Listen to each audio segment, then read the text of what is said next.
नानाश्री, नानाश्री, नानाश्री, नानाश्री, नानाश्री। ये क्या दुखद समाचार सुना दिया पद्मन? महाराज जयसिंह, महाराज जयसिंह हमें सदा सदा के लिए छोड़ के चले गए।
ये क्या हो रहा है? इस दिए की तरह हमारा मन अशांत क्यों है? आज बार बार क्यों हमारे मन में अनिष्ट विचार आए जा रहे हैं? क्यों हमें लग रहा है कि जैसे हमने सब कुछ खो दिया? हम अपनों से कब मिलेंगे? हम कब उन्हें देख पाएंगे?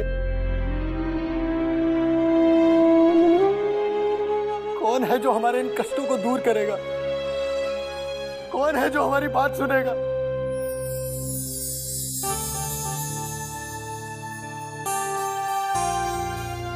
युवराज,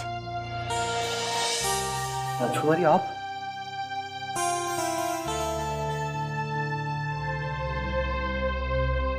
आप इतने घबराए हुए से क्यों लग रहे हैं युवराज? क्या हो गया है आपको? आज हमारा मन बहुत अशांत है। जाने क्यों बार बार मन में अनिष्ट विचार आए जा रहे हैं। वो तो अच्छा हुआ कि आप यहाँ आ गई, वरना हमने तो सोचा था कि हम आपको कभी नहीं देख पाएंगे। ये आपने कैसे सोच लिया कि हम आपसे कभी नहीं मिल सकेंगे? क्योंकि महायोद्धा सोमनाथ ने आपके इस कक्ष में आने पर पाबंदी लगा दी है। और ये तो संजोग की बात है कि मृणालिनी यहाँ नहीं है। अन्यथा हम आपसे कभी नहीं मिल पाते। किसमें इतना साहस है जो हमें कहीं आने जाने से रोक सके? यदि महायोद्धा सोमनाथ ने यह दुस्साहस किया है तो उसके लिए उन्हें अवश्य दंड मिलेगा। उन्हें दंड मिले या ना मिले, परंतु अब हम यहाँ नहीं रह सकते राजकुमारी। आपने हमें कष्टों से मुक्त करने के लिए जो योजना बनाई है वो कब पूर्ण होने वाली है? हमें शीघ्र बताइए। हाँ, वो मैं प्रणाम राजकुमारी जी। आप इस कक्ष में? हमें यहाँ देखकर तुम्हें कष्ट क्यों हो रहा है? और हमसे प्रश्न पूछने का तुम्हारा साहस कैसे हुआ? आपके सामने प्रश्न पूछने की मेरी क्या बिसात है राजकुमारी जी, परंतु महायोद्धा सोमनाथ जी का आदेश है कि आप अतिथि युवराज से मिलने इस कक्ष में नहीं आ सकती हैं। महायोद्धा सोमनाथ कौन होते हैं? हम पर कोई रोक टोक लगाने वाले? क्या वो जानते नहीं हैं हम कौन हैं? हमारी शक्ति क्या है? क्षमा कर दीजिए राजकुमारी जी, मैं केवल अपने कर्तव्य का पालन कर रही हूँ। आपके लिए अच्छा होगा कि आप अपने कक्ष में अति शीघ्र लौट जाइए, वरना मेरे ऊपर संकटों का पहाड़ टूट पड़ेगा। संकट तो महायोद्धा सोमनाथ पर आने वाला है। हम महारानी जी से कहकर उन्हें अवश्य दंड दिलाएंगे और साथ में तुम्हें भी।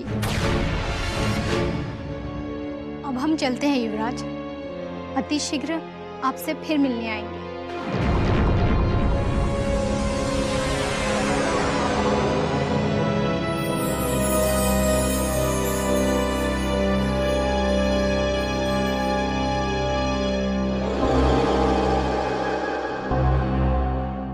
सैनिकों, हमारी सहेली संध्या और शिला को तुरंत बुला के लाओ।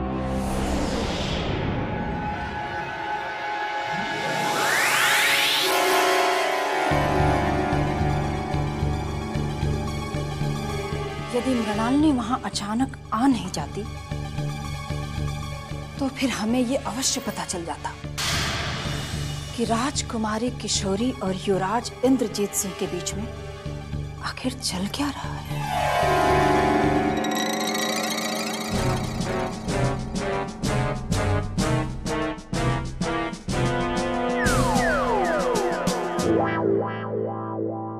भैया, महायोद्धा क्रूर सिंह के सुपुत्रों को सैनिकों ने प्रणाम तक नहीं किया। बलवान, महल में हमसे कोई डरता भी नहीं है। भीम भैया, केसरिया आ रही, चलो उसको डराते हैं। चलो।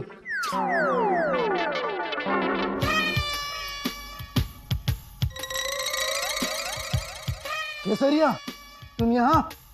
क्या तुम्हें पता नहीं अतिथि युवराज के कक्ष के समीप आने की आज्ञा किसी को नहीं है? क्या? अब इस कक्ष के समीप आने के लिए भी हमें किसी से आज्ञा लेनी पड़ेगी? ये महल हमारा ही तो है और हम इस महल में स्वतंत्रता पूर्वक कहीं भी आ जा सकते हैं, कहीं भी घूम सकते हैं। ये महल अवश्य हमारा है, किंतु इस अतिथि कक्ष पर महायोद्धा सोमनाथ जी के सिवा किसी का अधिकार नहीं। ये जानती नहीं हो तुम? नहीं, मैं तो कुछ भी नहीं जानती। हाँ तो भी जान लो, यदि महायोद्धा सोमनाथ की आज्ञा के बिना कोई भी अतिथि कक्ष के भीतर पाया गया तो उसे फांसी पर चढ़ा दिया जाएगा, और यदि कक्ष के समीप भी किसी को पाया गया तो उसे सूली पर लटका दिया जाएगा। फांसी? सूली? परंतु ये आदेश दिया किसने? मैंने। महायोद्धा सोमनाथ जी। हाँ, महायोद्धा सोमनाथ जी के सिवा ये आदेश देने का साहस कौन कर सकता है? उन्होंने तो राजकुमारी किशोरी तक पर पाबंदी लगा कर रखी है, तो तुम किस खेत की मूली हो? यदि मुझे पहले से पता होता तो मैं इस कक्ष के समीप तो क्या, मैं इस महल के अंदर भी नहीं आती। ठीक है, अब बार बार क्षमा मांगकर फालतू में समय नष्ट मत करो। छोटे भैया, अभी तक केसरिया ने क्षमा कहाँ मांगी? मुझे क्षमा कर दीजिए महायोद्धा भीम, महायोद्धा बलवान।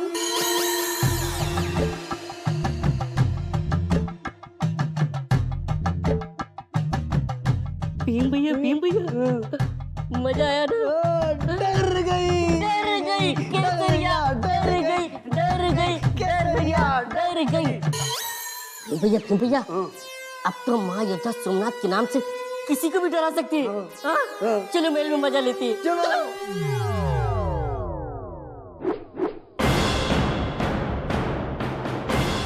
यदि भविष्य में आप दोनों की तलवारें टकराई तो आपको शिवगढ़ छोड़ने का आदेश दे दिया जाएगा।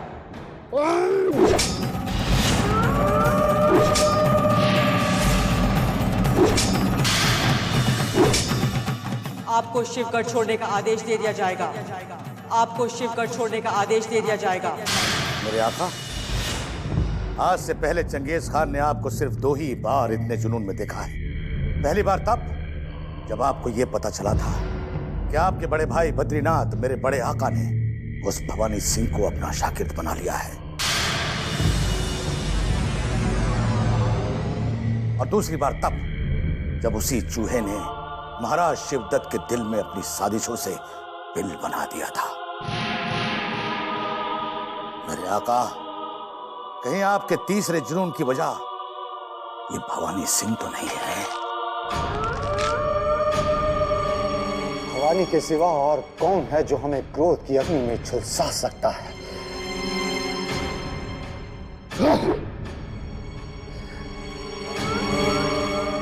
हमने अपनी तलवार को फेंक कर अपने आप को निहत्था कर दिया है चंगेज खान। हम महारानी कलावती और राजकुमारी किशोरी के दिल में जगह बनाना चाहते हैं। इसके लिए हमें हिंसा को त्यागना होगा चंगेज खान। ये क्या कह रहे हैं आप मेरे आका? इस चंगेज खान को खून से नहाने की आदत डालकर खून खराबा छोड़ने के लिए कह रहे हैं? रोजे क्यों रखवा रहे हैं मेरे आका?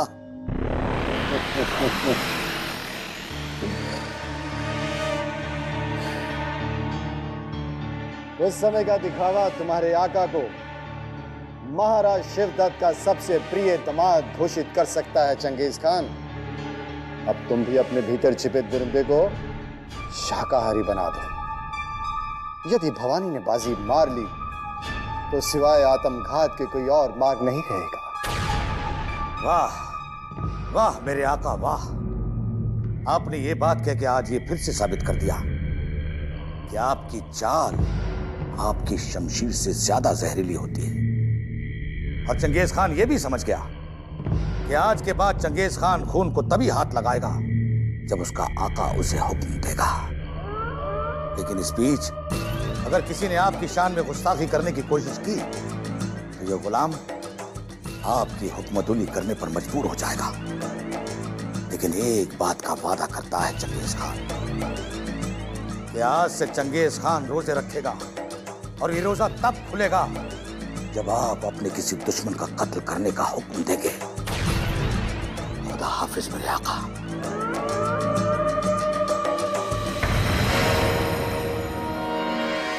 क्या राजकुमारी किशोरी और युवराज इंद्रजीत सिंह किसी गुप्त योजना पर कार्य कर रहे हैं?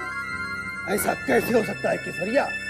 2 शत्रु एक साथ मिलकर किसी एक योजना पर कैसे कार्य कर सकते हैं?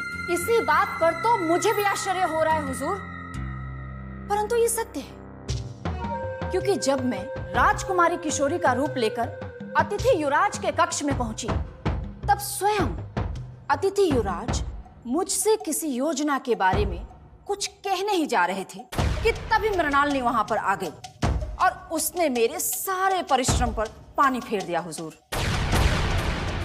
मुझे इस पे केसरिया का वहम लगता है। कहीं ऐसा तो नहीं कि अतिथि युवराज हमारी राजकुमारी को अपनी चाल में फंसाकर महल से बाहर भागने की साजिश तो नहीं रच रहा है? हाँ, ये अवश्य हो सकता है नाज़रीन, अवश्य ही।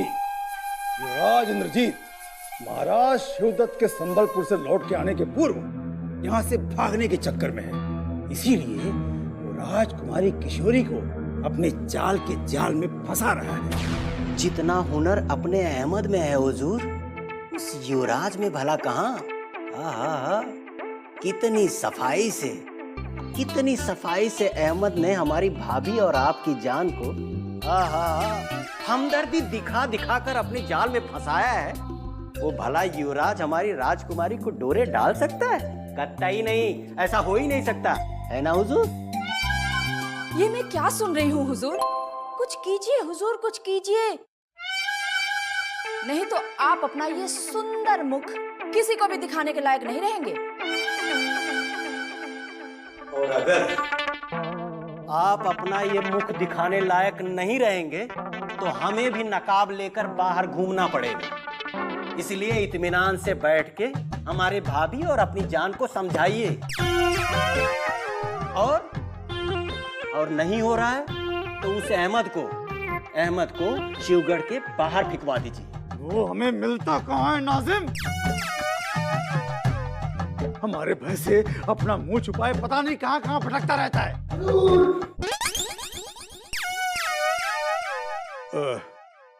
उस मनहूस की आवाज तुम दोनों को सुनाई दे रही है या हमारे कान बूढ़े हो गए हैं? हुजूर, जब तक आपका इतना सुंदर चेहरा जवान है, आपके कान बूढ़े कैसे हो सकते हैं?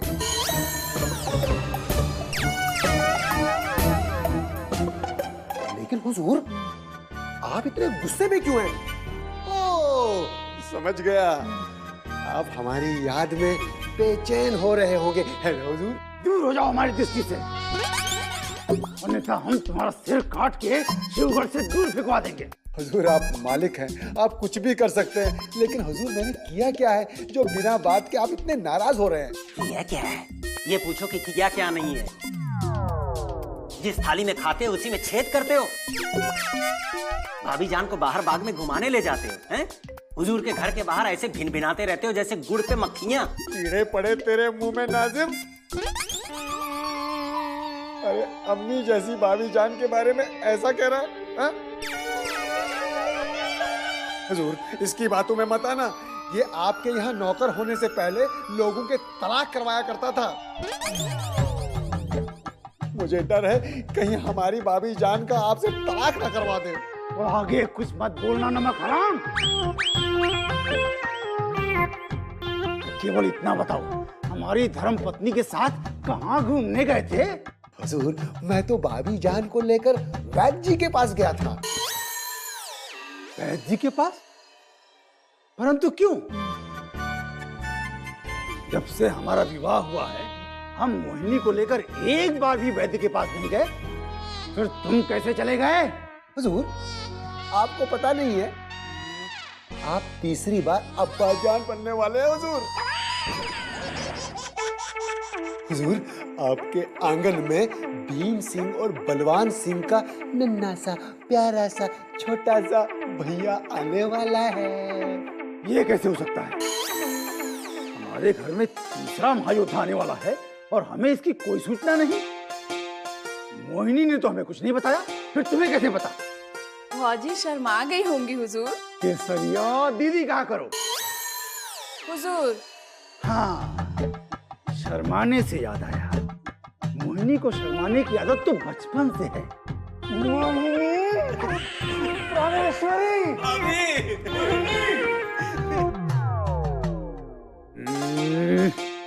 भीम और बलवान के छोटे भाई का नाम क्या होना चाहिए? बलवान से छोटा शैतान, हैरान, परेशान?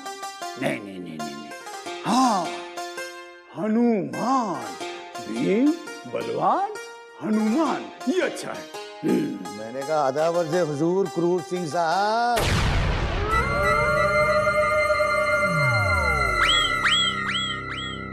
ये जल्लाद आज पहली बार हमें सलाम करके मुस्कुराते हुए दिखा है।